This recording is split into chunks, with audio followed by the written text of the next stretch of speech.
오늘 아벨을 받으신 이유라는 제목으로 함께 말씀을 나누겠습니다. 오늘 본문 말씀은 창세기 4장 1절부터 15절 말씀입니다. 제가 읽겠습니다. 아담이 그의 아내 하와와 동침하매 하와가 임신하여 가인을 낳고 이르되 내가 여호와로 말미암아 등남하였다 하니라. 그가 또 가인의 아우 아벨을 낳았는데 아벨은 양치는 자였고 가인은 농사하는 자였더라. 세월이 지난 후에 가인은 땅의 소산으로 제물을 삼아 여호와께 드렸고 아벨은 자기도 양의 첫 새끼와 그 기름으로 드렸더니 여호와께서 아벨과 그의 제물은 받으셨으나 가인과 그의 제물은 받지 아니하신지라. 가인이 몹시 분하여 안색이 변하니 여호와께서 가인에게 이르시되 내가 분하여 함은 어찌 됨이며 안색이 변함은 어찌 됨이냐. 내가 선을 행하면 어찌 낯을 들지 못하겠느냐. 선을 행하지 아니하면 죄가 문에 엎드려 있느니라. 죄가 너를 원하나 너는 죄를 다스릴지니라. 가인이 그의 아우 아벨에게 말하고 그들이 들에 있을 때에 가인이 그의 아우 아벨을 쳐 죽이니라. 여호와께서 가인에게 이르시되 내 아우 아벨이 어디 있느냐. 그가 이르되 내가 알지 못하나이다. 내가 내 아우를 지키는 자이니까. 이르시되 내가 무엇을 하였느냐. 내 아우의 핏소리가 땅에서부터 내게 호소하느니라. 땅이 그 입을 벌려 내 손으로부터 내 아우의 피를 받았은즉 내가 땅에서 저주를 받으리니 내가 밭을 갈아도 땅이 다시는 그 효력을 내게 주지 아니할 것이요 나는 땅에서 피하며 유리하는 자가 되리라. 가인이 여호와께 아뢰되 내 죄벌이 지기가 너무 무거우니라. 주께서 오늘 이 지면에서 나를 쫓아내시온즉 내가 주의 낯을 배웁지 못하리니 내가 땅에서 피하며 유리하는 자가 될지라. 물은 나를 만나는 자마다 나를 죽이겠나이다. 여호와께서 그에게 이르시되 그렇지 아니하다. 가인을 죽이는 자는 벌을 7배나 받으리라 하시고 가인에게 표를 주사 그를 만나는 모든 사람에게서 죽임을 면하게 하시니라. 아멘.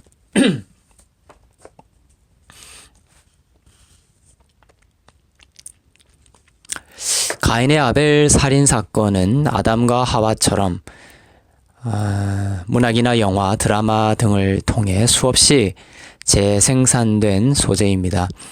그러나 그 재생산되어진 메시지는 착한 동생을 시기하여 결국 살인에 이르게 된 가인의 악한 면모를 보여주거나 인간 세상에서 발견되어지는 전형적인 선과 악의 모습을 보여주거나 가인처럼 살지 말고 법 없이도 살 사람인 아벨처럼 살아야 한다는 도덕적인 접근 또는 아벨처럼 궁상맞게 살지 말고 가인처럼 좀 욕심을 내며 살아야 한다는 포스트모던적인 해석까지 있어 왔습니다. 그러나 성령이 조명하고자 하시는 가인과 아벨의 이야기는 선과 악에 대한 세상적 관점을 완전히 뒤집는 이야기입니다. 세상은 선과 악을 인간이 내어놓는 행실을 가지고 규정하려고 합니다. 그래서 세상은 선한 자로 드러나고 평가받기 위해 끝없이 자신의 행실에 대한 기록을 조작해온 역사를 살아왔습니다. 그러나 세상이 규정하는 선과 악이라는 무화과 나무 잎은 보이지 않는 내면의 수치와 정죄와 두려움과 상처의 골을 더욱 깊게 만들 뿐이었습니다. 또한 여호와 하나님을 찬양하고 경배하기보다는 구원자 되시는 여호와 하나님을 등지게 만들었죠. 가인과 아벨의 이야기를 통해 우리는 종말을 살아가는 이 세대에 과연 우리는 무엇을 의지하여 하나님께 나아가야 하는지, 또한 성도들에게 주신 회복의 근원은 무엇인지를 함께 깨닫기를 원합니다. 아담과 그 아내 하와가 동침하여 아들을 하나 얻었습니다. 그런데 아기를 기다리는 아담과 하와의 마음이 여느 부모의 마음과 다른 상황입니다. 왜냐하면 선악과를 따먹고 하나님이 하신 말씀 때문입니다. 창세기 3장 15절에서 하나님께서 사단에게 여자의 후손에서 메시아가 나올 것이다 라고 말씀했기 때문입니다. 창세기 3장 15절을 제가 읽겠습니다. 내가 너와 여자 사이에 내 자손과 여자의 자손 사이에 증오심을 두리니 여자의 자손이 내 머리를 상하게 하고 너는 그의 발꿈치를 상하게 할 것이다. 아담과 하와가 기다리던 게 뭡니까? 아담과 하와는 저주의 굴레를 끊고 묶인 데서 풀어주실 메시아를 기다리고 있었던 것입니다. 사실 여자의 후손은 예수님을 말씀하신 것이고 이 예수님은 수천 년을 지나 요셉의 아내 마리아의 몸에서 성령으로 태어날 것이었는데 아담과 하와는 곧 자기 몸에서 태어날 것이라고 생각했던 것이죠. 창세기 4장 1절입니다. 아담이 그 아내 하와와 동침하니 그녀가 임신해 가인을 낳고 말했습니다. 여호와의 도우심으로 내가 아들을 얻었다. 그런데 여호와의 도우심으로 내가 아들을 얻었다라는 부분을 원문으로 보면 카니티 이쉬 앳 야훼라고 되어 있습니다. 카니티는 나는 얻었다라는 뜻이고 이쉬는 남자를 이라는 뜻이고 앳 야훼는 여호와를 이라는 뜻입니다. 즉 무슨 말이 됩니까? 나는 아들 곧 여호와를 갖게 되었다라는 뜻입니다. 아담과 하와는 가인을 임신하고 이 아이가 여호와라고 생각했던 것이죠. 예수님일 것이라고 생각했던 것입니다. 그래서 아이의 이름을 가인이라고 지었습니다. 가인이라는 뜻은 possession, 소유라는 뜻이죠. 즉 이제 메시아를 소유하게 되었다라는 기쁨이 장명에 들어 있습니다. 그러나 어떤 이유에서인지 하와는 가인이 예수가 아님을, 여호와가 아님을 알았습니다. 실망했습니다. 구원자가 내 몸에서 나온다는 하나님의 말씀은 거짓인가? 내가 잘못 들었나? 구원자는 실상 없는 것인가? 그래서 아담과 하와는 둘째를 낳고 그의 이름을 아벨이라고 지었습니다. 아벨의 이름은 nothing, 없음이라는 뜻이죠. 원문으로는 헤벨이라는 단어인데 전도서에서 헛되고 헛되니 헛되고 헛되다라고 나오는 그 단어가 바로 헤벨입니다. 아담과 하와의 그 절망의 깊이가 느껴집니까? 우리도 하나님의 그 약속과 말씀을 이렇게 받지 않습니까? 하나님의 약속은 반드시 성취됩니다. 비록 우리가 정한 시간과 우리가 기대하는 모습으로는 아닐지라도 하나님의 약속은 그분의 때와 그분의 뜻에 따라 신실하게 반드시 성취되는 것을 믿을 수 있기를 바랍니다. 왜냐하면 여러분은 그리스도 예수 안에 있기 때문입니다. 가인과 아벨이 하는 일이 달랐습니다. 가인은 땅을 기경하는 농사를 지었고 아벨은 양을 치는 일을 했습니다. 이것을 단순히 직업으로 해석해서는 안 됩니다. 비복음과 복음을 농사와 목양으로 설명하려고 하시는 것이죠. 세월이 흐른 후에 두 형제는 하나님께 제물을 들고 가서 제사를 드립니다. 그런데 하나님은 아벨의 것은 받으시고 가인의 것은 받지 않으십니다. 여기서 세월이 흐른 후라는 표현은 원문으로 마지막 때에 라는 뜻입니다. 종말의 때를 말하는 것이죠. 바로 오늘날과 같은 우리의 때를 말합니다. 주님의 재림을 기다리는 이 세대의 예배에 대한 이야기입니다. 이 부분은 성경에 가장 처음 나오는 예배의 모습이죠. 주님이 원하시는 제물을 가지고 나아가는 예배의 모습입니다. 우리는 가인과 아벨의 제사 이야기를 통해 하나님께서 오늘날 어떠한 예배를 기뻐하시는지를 깨달을 수 있게 되는 것입니다. 창세기 4장 3절에서 5절입니다. 세월이 흐른 후 가인은 땅에서 난 것을 여호와께 제물로 가져오고 아벨은 자기 양떼의 첫 새끼들과 양떼의 기름을 제물로 가져왔습니다. 여호와께서 아벨과 그의 제물은 인정하셨으나 가인과 그의 제물은 인정하지 않으셨습니다. 가인은 몹시 화가 나서 고개를 떨구었습니다. 가인은 땅에서 난 것을 드렸지만 하나님께서 받지 않으셨죠. 반면에 아벨은 양떼의 첫새끼들과 그 기름을 드렸고 하나님은 그 제물을 인정하셨습니다. 사실 하나님이 어떤 제물을 받으시는지는 가인과 아벨의 부모인 아담과 하와로부터 전수된 그 정보였습니다. 하나님은 동물을 죽이셔서 가죽옷을 입혀주셨죠. 그렇게 하심으로 동물의 피를 흘려 드리는 제물의 계열을 하나님이 받으신다는 것을 알려줍니다. 아벨은 그 말씀을 기억했다가 양떼의 첫새끼들로 드린 것이지만 가인은 저주받은 땅의 소산으로 하나님께 드려 하나님은 받지 않으신 것입니다. 여기서 우리는 하나님께서 받으시는 것은 예수 그리스도뿐이라는 것을 깨닫게 됩니다. 아벨이 드린 양떼의 첫새끼들은 바로 장차 어린 양으로 오셔서 우리들의 죄를 대속하시는 예수 그리스도를 예표하는 것입니다. 그 예수의 피가 저주받은 땅에 흘러 그 땅이 인간의 육적 인생이 저주에서 풀려나는 것이죠.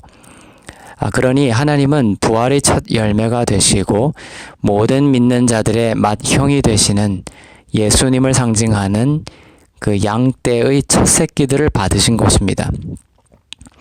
이 양떼가 상징하는 것은 인간의 땀과 수고를 하나님은 받지 않겠다는 것을 말합니다. 그것은 인간의 노력과 인간의 지혜와 인간의 힘으로 구원에 이르려는 것을 하나님은 받지 않으신다라는 뜻입니다. 가인은 땀을 흘려 저주받은 땅을 기경해야 한다는 그 저주의 패러다임 속으로 들어가 수고하고 땀을 흘려 그 땅의 소산으로 드렸던 것입니다. 인간의 힘과 노력으로 하나님 앞에 나아가려는 인간의 시도를 가인의 제물이 내포하고 있습니다. 가인과 아벨이 어디서 차이가 났느냐를 방금 제물의 관점에서 보았습니다. 즉 하나님은 예수 그리스도의 그 십자가 공로 안에 감춰져서 나아오는 모든 자를 기뻐하심을 본 것입니다.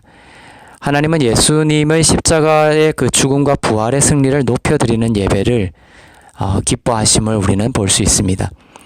그런데 다른 관점으로도 볼 수 있습니다. 제물이 아니라 아벨을 향한 하나님의 무조건적인 선택의 관점이죠. 복음은 구원의 이야기가 인간의 역사 속에서 펼쳐지기 전에 앞선 하나님의 선택이 있음을 우리에게 가르칩니다. 즉 하나님이 아벨의 제물을 받으신 것은 하나님이 아벨을 작정하시고 택정하셨기 때문이라는 겁니다.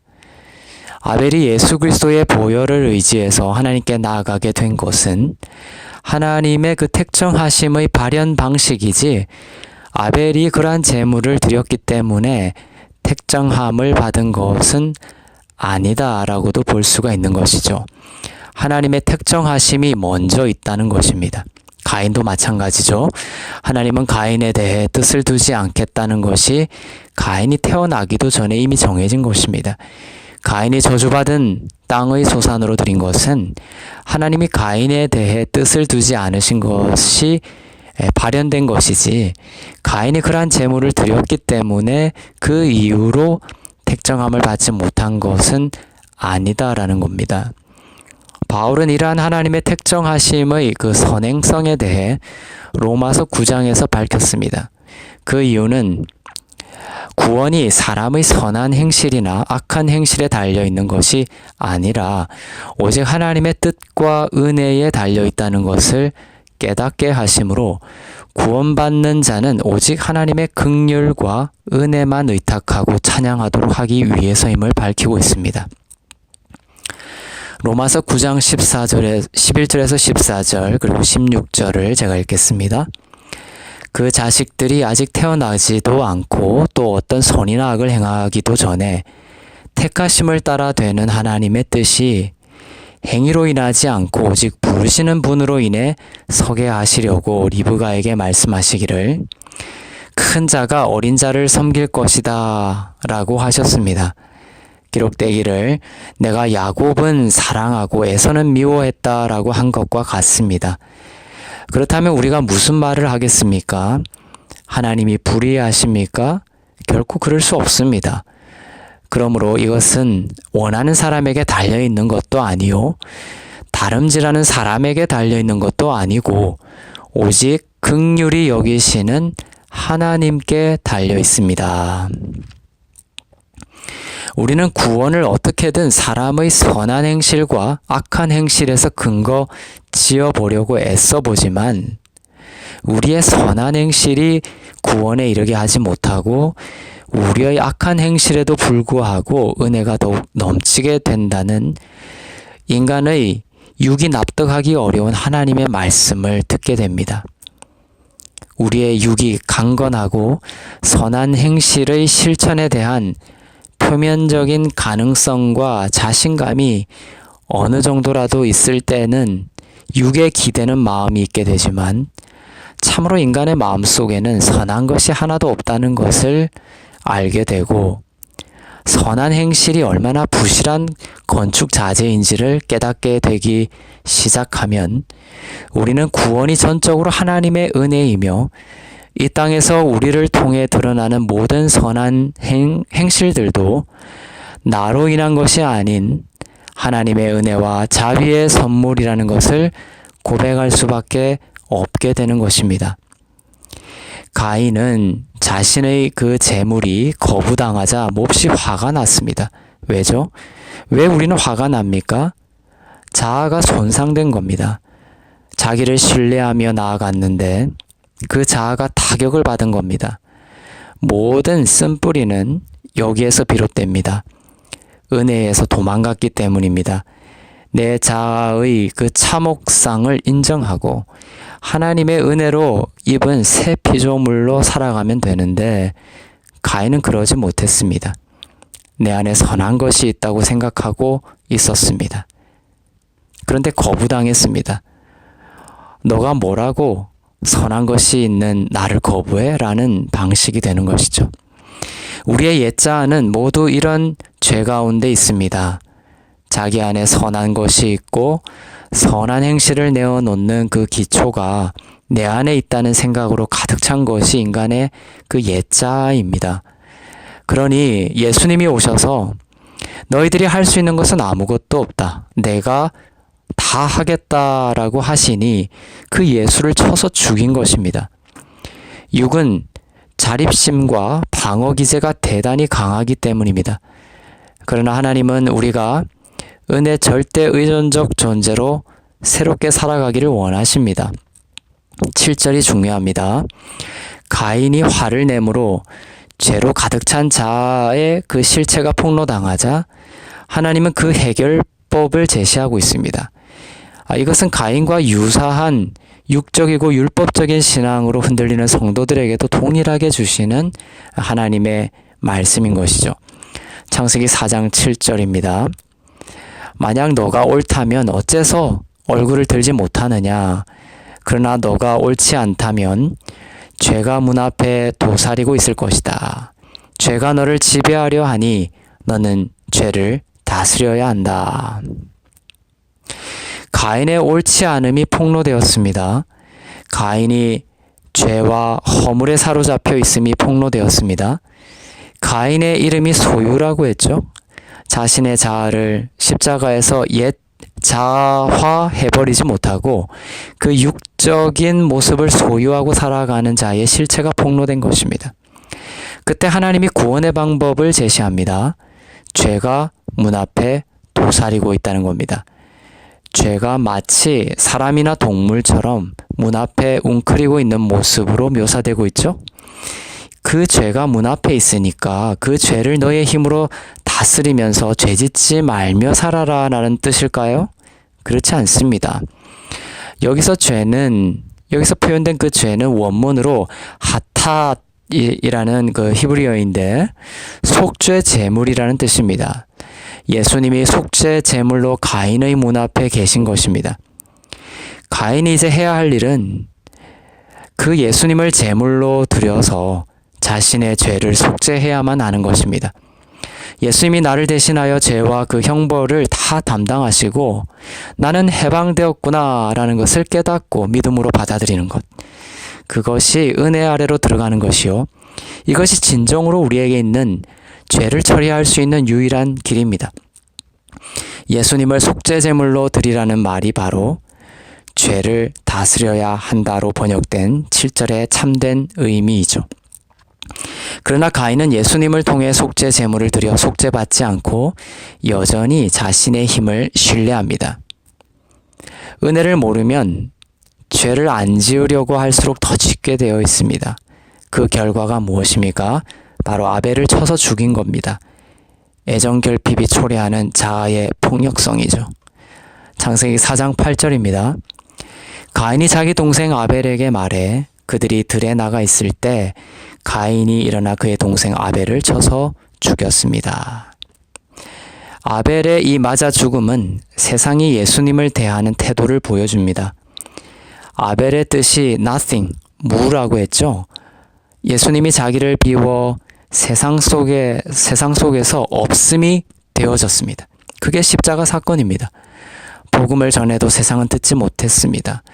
예수를 믿기만 하면 죄 용서를 받는다고 말해도 자기의 힘을 의지해 세상 신이 되고자 한 세상은 오히려 예수님을 쳐서 죽였습니다. 가인의 아벨 살해는 바로 세상의 예수 살해 사건을 예표하고 있습니다. 그 아벨의 죽음은 죽음으로 끝난 게 아니죠. 예수는 아벨로서 죽고 셋으로 부활합니다.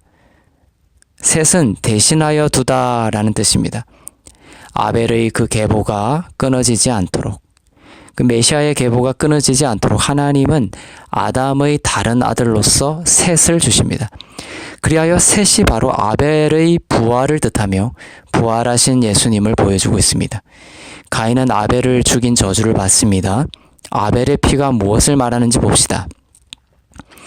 창세기 4장 10절에서 12절입니다. 여호와께서 말씀하셨습니다. 내가 무슨 짓을 저질렀느냐? 너의 동생의 피가 땅에서 내게 울부짖고 있다. 이제 너는 입을 벌려 너의 동생의 피를 받은 땅으로부터 저주를 받을 것이다. 너가 땅을 일궈도 다시는 땅이 너에게 그 결실을 내주지 않을 것이며 너는 땅으로부터 도망해 떠도는 사람이 될 것이다. 아벨의 피가 땅에서 울부짖고 있다고 합니다. 사람의 피, 그 사람의 피는 말을 합니다. 아벨은 비록 예수님을 예표하지만 예수님의 그림자 역할을 한다는 측면에서도 불완전성이 여전하죠. 그 불완전성이 뭐냐 하면 복수를 말하는 피라는 겁니다. 아벨의 피가. 아벨의 피는 무엇을 외치며 울부짖고 있습니까? 바로 복수하라, 복수하라입니다. 마음으로만 누군가를 미워해도 우리는 손에 피를 묻힌 살인자가 됩니다. 그때 그 피는 땅에 떨어져 땅은 사단의 입술을 통해 우리를 참수합니다. 복수하라, 복수하라. 너의 죄를 물을 것이다. 너는 저주받을 것이다. 이러한 아벨의 목소리가 우리의 귀에 쟁쟁합니다. 그 복수의 목소리를 내가 묵상하고 내 힘으로 해결하려고 하면 어떻게 됩니까? 나의 신앙은 율법적으로 변해갑니다. 자유함이 상실됩니다. 미움과 원망과 사랑이 사라지는 거죠. 미움과 원망이 있고 사랑이 사라집니다. 하나님의 그 사랑에서 멀어졌다고 스스로 해석합니다. 고아와 과부의 영으로 가득 찹니다. 그러나 그것은 사실이 아니죠. 그때 우리는 그림자인 아벨의 피보다 나은 피를 바라보아야 합니다. 그분의 피가 무엇을 외치는지를 들어야 우리는 살 수가 있습니다. 히브리서 12장 24절입니다.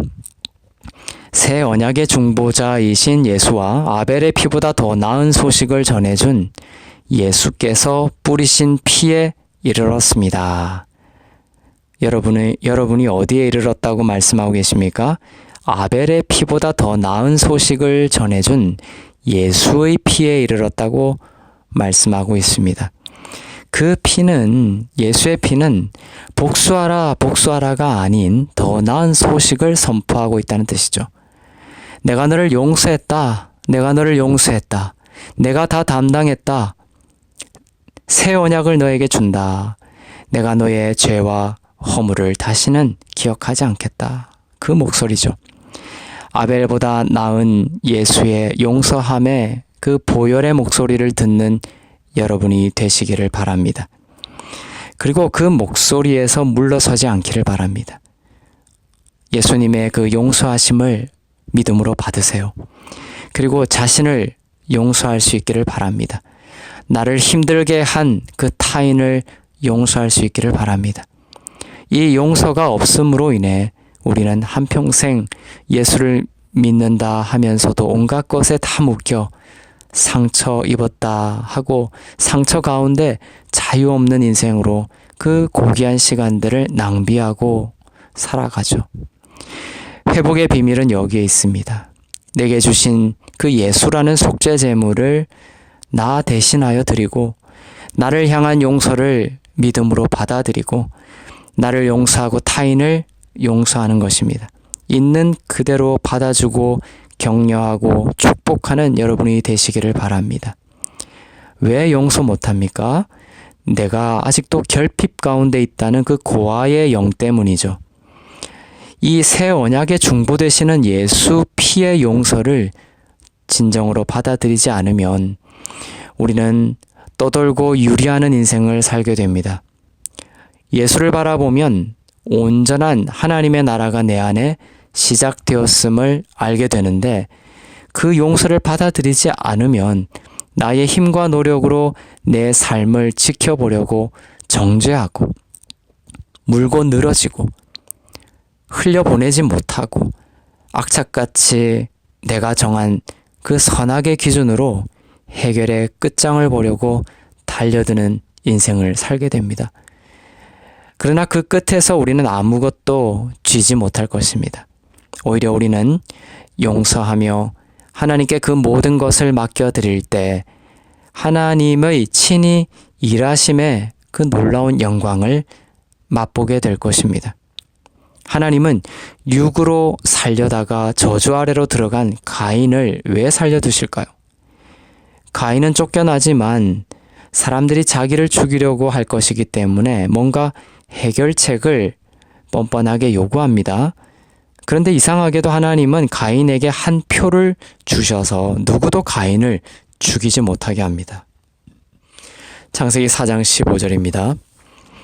여호와께서 그에게 말씀하셨습니다. 그렇지 않을 것이다. 누구든지 가인을 죽이는 사람은 7배로 복수를 당할 것이다. 그리고 여호와께서 가인에게 한 표를 주셔서 누구를 만나든 그가 가인을 죽이지 못하게 하셨습니다. 가인을 살려두신 이유는 그 뒤에 9절부터 나오는 가인의 계보를 보면 알게 됩니다. 가인의 계보를 뜯어보면 세상의 힘을 의지하고 또 취하고 자아가 중심이 된 삶의 그 처참한 이야기를 보게 됩니다. 그러나 하나님은 아벨 대신에 부활한 예수님을 뜻하는 셋을 아들로 주시고 그 셋의 계보를 통해 우리는 은혜의 삶, 예수 그리스도의 삶을 보게 됩니다. 하나님은 가인을 살려두심으로 그 가인과 대비되는 예수 그리스도 안에 있는 자들의 그 은혜의 삶을 극명하게 선포하고 보여주시려고 한 것입니다. 가인의 계보가 주님 오실 때까지 그 가라지 역할을 하는 것이죠. 그리하여 그 가라지가 아무리 예수의 사람들을 괴롭히고 힘들게 하더라도 예수의 사람들은 하나님의 은혜로 십자가의 공로를 힘입어 세상을 이기고 높이 들리게 될 것을 가르치고자 하시는 것입니다. 가인에게 준 표는 짐승의 표입니다. 소유권이죠. 사단의 소유에 속했다는 표시입니다. 누구든 표시를 가지고 있는데 그리스도의 사람들에게는 다른 표시가 있습니다. 요한계시록 14장 1절입니다. 또 나는 보았습니다. 어린 양이 시온산에 서 있고 그와 함께 14만 4천 명이 서 있는데 그들의 이마에는 어린 양의 이름과 그분의 아버지의 이름이 쓰여 있습니다. 그리스도 안에 있는 여러분의 이마에 예수와 하나님의 이름이 쓰여 있는 것이 보이십니까? 저는 여러분이 여러분의 이마에 쓰여 있는 그 이름을 볼 수 있기를 바랍니다. 예수님을 예표하는 대제사장 아론의 이마에는 무엇이 쓰여져 있었습니까? 여호와께 성결이라는 글씨가 쓰여져 있었습니다. 그것을 보면서 여러분은 하나님께서 여러분을 바라보실 때 여러분의 이마에 예수의 이름이 쓰여져 있기 때문에 여러분을 거룩한 자로 보고 또 대우하고 계심을 믿으시길 바랍니다. 분명한 것은 여러분이 그 믿음으로 나아갈 때 사단은 여러분의 이마에 쓰인 그 이름을 보고 두려워 떤다는 것입니다. 하나님은 여러분의 머리에 의심과 두려움과 또 어둠의 생각들이 있더라도 예수의 이름을 의지해서 나아가는 여러분의 생각을 예수님의 생각처럼 거룩하고 보배롭게 보신다는 것을 여러분들이 믿을 수 있기를 바랍니다. 여러분이 그 육신의 연약함과 허물과 죄 때문에 여러분이 아무 능력 없는 자라고 생각할지라도 예수 이름으로 나아가는 여러분 앞에 사단이 무릎 꿇는 것은 여러분의 이마에 새겨진 예수의 이름 때문임을 믿으시길 바랍니다. 그러니 이제 마음을 정하십시오. 예수님을 속죄 제물로 드리며 나아가겠노라고 마음을 정하시기를 바랍니다. 은혜 아래 머물겠다고 선포하시기를 바랍니다. 아벨처럼 내 육에 대해 즉 nothing이 되겠다. 내 옛자가 십자가에서 이미 죽었음을 알고 은혜와 의로 살아난 새 피조물로 살아갈 것을 선포하시길 바랍니다. 하나님께서는 여러분을 그렇게 인도해 가실 것입니다. 그렇게 고백하게 하고 선포하게 하심으로 하나님께서 여러분을 예수 안에서 nothing이 아닌 something으로, 즉 하나님께 사랑받는 존귀하고 보배로운 자로서의 그 삶을 친히 성령을 통하여 살아가게 하실 것입니다.